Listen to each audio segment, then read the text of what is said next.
Quick question. If something happened to you today, are you absolutely certain every dollar you've saved would go to the people who you intend? If your first thought is, I have a living trust, this video is for you.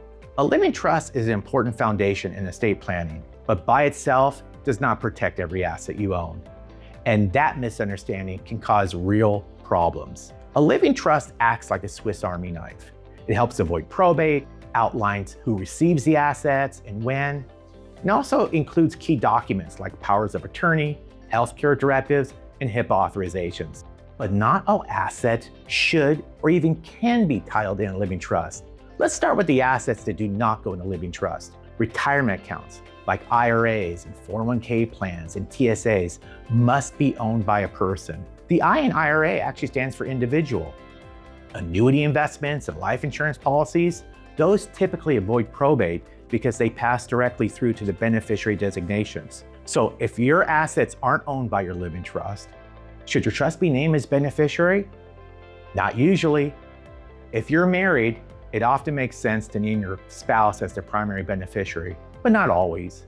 And contingent beneficiaries, like your children, are usually best listed directly, not the living trust. And that's because of IRS rules and tax implications.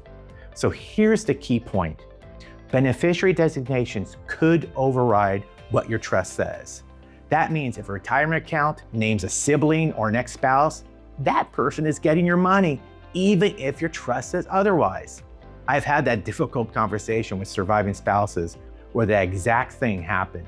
Another limitation of a living trust is that it doesn't tell your family where your accounts are or how to access them.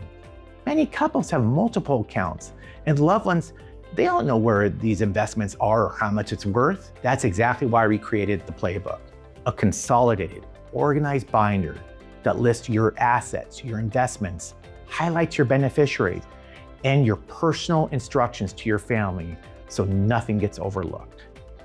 A living trust doesn't automatically guarantee your investments will go to where you intend. Estate planning is fluid and dynamic and requires regular attention. If you like help getting organized and filling the gaps your trust leaves behind, let's start the conversation.